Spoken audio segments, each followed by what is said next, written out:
दक्षिण भारतीय राजवंश चोल, चालुक्य, पल्लव, संगम। साउथ इंडियन डायनेस्टीज चोला, चालुक्या, पल्लवा, संगमा। संगम साहित्य की रचना किस शास्त्रीय भाषा में हुई थी? राइट ऑप्शन इसका डी हो जाएगा तमिल। चोल शिलालेख से उल्लिखित गुरुकुल के अनुरक्षण हेतु प्रदान की गई भूमि को डैश डैश कहा जाता था। राइट ऑप्शन डी हो जाएगा सालाभोग। क्या सालाभोग? डैश डैश होयसल साम्राज्य की राजधानी थी। राइट ऑप्शन बी हो जाएगा द्वार समुद्र। दिए गए विकल्पों में से किस राजवंश ने दक्षिण पूर्व एशिया में शिपिंग उद्यम स्थापित किए? राइट ऑप्शन डी हो जाएगा चोल वंश। राजा सिंह विष्णु डैश डैश वंश के शासक थे। राइट ऑप्शन बी हो जाएगा पल्लव। पुलकेशिन प्रथम और पुलकेशिन द्वितीय नामक शासक डैश से संबंधित थे। राइट ऑप्शन बी हो जाएगा चालुक्य वंश से संबंधित थे। पुलकेशिन द्वितीय किस राजवंश का सर्वाधिक प्रख्यात शासक था? प्रख्यात शासक था। राइट ऑप्शन ए हो जाएगा चालुक्य। डैश डैश 7वीं और 8वीं सदी में बहुत शक्तिशाली हो गए और कांचीपुरम इनकी राजधानी थी। राइट ऑप्शन क्या हो जाएगा? ए हो जाएगा। ये 7वीं 8वीं शताब्दी में बहुत शक्तिशाली थे भाई साहब पल्लव। कांची डैश डैश की राजधानी थी। कहाँ की थी? पल्लव की राजधानी थी। डैश डैश पांड्य वंश की राजधानी थी। राइट ऑप्शन सी हो जाएगा मदुरै। डैश डैश ने मदुरै के आसपास के क्षेत्र पर शासन किया और 13वीं शताब्दी में सर्वोच्चता प्राप्त की। राइट ऑप्शन डी हो जाएगा पांड्या। पूर्व चोल राजाओं में से किसे सबसे महान माना जाता है? राइट ऑप्शन सी हो जाएगा करिकाल। पल्लव वंश के कौन से राजा संस्कृत नाटक भी लिखा करते थे? राइट ऑप्शन बी हो जाएगा महेंद्र वर्मन। किस चालुक्य राजा ने कन्नौज के राजा हर्ष को पराजित किया था? राइट ऑप्शन सी हो जाएगा पुलकेशिन सेकंड को किया था। चोल राजवंश के अंतिम शासक कौन थे? राइट ऑप्शन बी हो जाएगा राजेंद्र चोल थर्ड। कौन से चोल राजा चोला किंग ने मालदीव के द्वीपों पर दरियाई विजय पाई थी? राइट ऑप्शन बी हो जाएगा राजा राज। प्रारंभिक चेर वंशी चेरा डायनेस्टी DYNAST बाई राजाओं ने किन राज्यों पर शासन किया था? राइट ऑप्शन ए हो जाएगा तमिलनाडु और केरल। किस भारतीय राजा ने पूर्व एशिया के कुछ हिस्सों को जीतने के लिए नौसैनिक शक्ति का इस्तेमाल किया था? राइट ऑप्शन सी हो जाएगा राजेंद्र चोल। उत्तरकाल पोस्ट मॉडर्न पीरियड्स किस मूल भारतीय राजवंश ने अपने शासकों के चित्र वाले सिक्के जारी किए थे? राइट ऑप्शन सी हो जाएगा सातवाहन वंश। दिए गए विकल्पों में से कौन सा कथन सही नहीं है? राइट ऑप्शन डी हो जाएगा चरक गौतम बुद्ध ने निजी चिकित्सक थे। चरक गौतम बुद्ध के निजी चिकित्सक थे, ये सही नहीं है।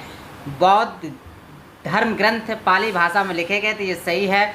बौद्ध गौतम बुद्ध का जन्म स्थान नेपाल में है, ये भी सही है। उपगुप्त ने अशोक को बौद्ध धर्म अपनाने के लिए प्रेरित किया था। उपगुप्त ने अशोक को बौद्ध धर्म अपनाने के लिए प्रेरित किया था। तो ये 3 ऑप्शन सही हैं, चौथा ऑप्शन रॉन्ग है। कनिष्क किस वंश से संबंधित थे? कनिष्क किस वंश से संबंधित थे? राइट ऑप्शन सी हो जाएगा कुषाण। कनिष्क कुषाण वंश का सबसे प्रतापी शासक था। इसने 78 ईस्वी अपना राज्यारोहण किया। कनिष्क डैश डैश वंश का सम्राट था। राइट ऑप्शन बी हो जाएगा कुषाण। शक वंश आरंभ हुआ था, कब आरंभ हुआ था? सन 78 ईस्वी में। कुषाण राजाओं में सबसे मशहूर डैश डैश थे जो कुषाण राजवंश में तीसरे शासक थे। राइट ऑप्शन डी हो जाएगा कनिष्क। ईसा पूर्व डैश डैश शताब्दी की शुरुआत में कुषाणों ने भारत की उत्तर पश्चिम सीमा पर अपना अधिकार स्थापित किया था। राइट ऑप्शन सी हो जाएगा पहली। उड़ीसा के उदयगिरी से हाथी गुम्फा शिलालेख कलिंग के राजा डैश डैश ने लिखा था। राइट ऑप्शन ए हो जाएगा खारबेल। गुप्त एवं गुप्तोत्तर साम्राज्य Gupta and post Gupta empire. Prayag प्रशस्ति, जिसे इलाहाबाद स्तंभ शिलालेख के रूप में भी जाना जाता है, हमें डैश डैश की उपलब्धियों के बारे में जानकारी प्रदान करता है। राइट ऑप्शन डी हो जाएगा समुद्रगुप्त। हर्षवर्धन निम्नलिखित में से किस वंश से संबंधित था? राइट ऑप्शन ए हो जाएगा पुष्पभूति वंश से संबंधित था। रवि कीर्ति का ऐहोल शिलालेख पुलकेशिन द्वितीय की डैश डैश पर विजय के बारे में विस्तार से वर्णन करता है। राइट ऑप्शन डी हो जाएगा हर्ष। निम्नलिखित में से कौन हर्षवर्धन के शासनकाल में भारत आया था? राइट ऑप्शन ए हो जाएगा जुआनजांग ह्वेनसांग। शासकों का शासनकाल, राजदूत, विदेशी यात्री। हर्षवर्धन, ह्वेनसांग, चंद्रगुप्त द्वितीय, फायान, मोहम्मद बिन तुगलक, इब्न बतूता, महमूद गजनबी, अल बरूनी, मार बर्मन, कुलशेखर, मार्को पोलो। उस महान व्यक्ति का नाम बताएं जिसने भारत में बीजगणित के क्षेत्र में महत्वपूर्ण योगदान किया। राइट ऑप्शन डी हो जाएगा आर्यभट्ट। इनमें से कौन सा राजा हर्षवर्धन के दरबारी कवि थे? दरबारी कवि कौन था भाई साहब, बताइए। राइट ऑप्शन इसका राइट ऑप्शन क्या हो जाएगा? बाणभट्ट।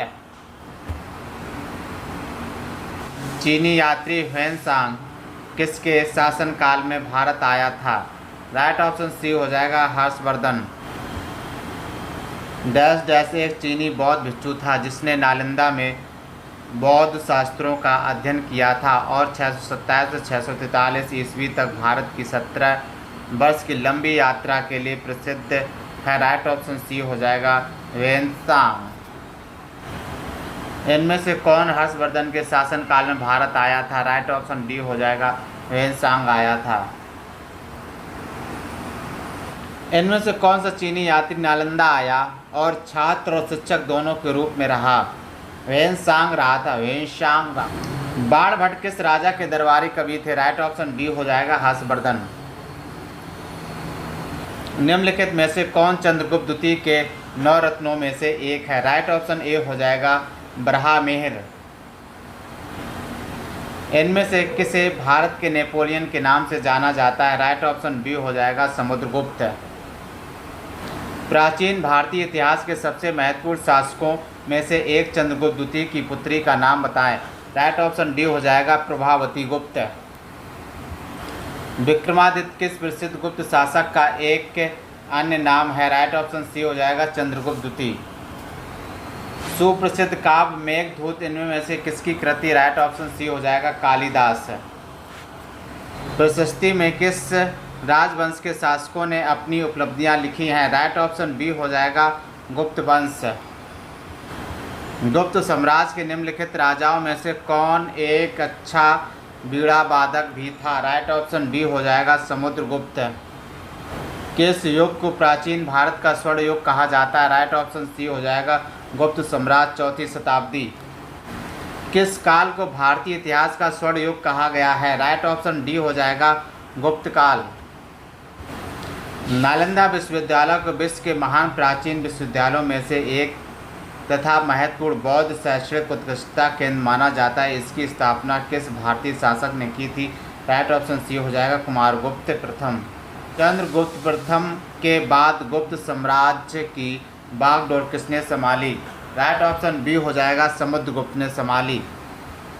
हर्षवर्धन की मृत्यु के बाद प्रतिहार पाल एवं राष्ट्रकूट वंश के राजाओं ने डैश डैश पर आधिपत्य प्राप्त करने के लिए दूसरे के साथ युद्ध किया।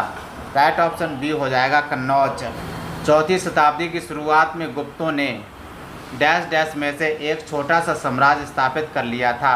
राइट ऑप्शन सी हो जाएगा मगध। निम्नलिखित में से कौन सा नगर गुप्त वंश की राजधानी था? राइट ऑप्शन ए हो जाएगा पाटलिपुत्र। गुप्त साम्राज्य के वास्तविक संस्थापक कौन थे? राइट ऑप्शन सी हो जाएगा श्रीगुप्त। गुप्त काल के दौरान चीन के किस यात्री ने भारत का भ्रमण किया था? राइट ऑप्शन बी हो जाएगा फायान। हर्षवर्धन के राज्यसभा कवि कौन थे? राइट ऑप्शन बी हो जाएगा बाण भट्ट। हर्ष की मृत्यु के बाद 7वीं शताब्दी के आसपास डैश डैश प्रभुत्व में आए और उनके काल को भारत के अंधे युग के रूप में जाना जाता है या माना जाता है। राइट ऑप्शन ए हो जाएगा राजपूत। चंद्रगुप्त द्वितीय ने गुप्त साम्राज्य का डैश डैश ईस्वी में गुजरात तक विस्तार कर लिया था। राइट ऑप्शन डी हो जाएगा 390। चीनी यात्री इत्संग डैश डैश में 3 वर्ष ठहर कर संस्कृत सीखा था। राइट ऑप्शन ए हो जाएगा ताम्रलिपि।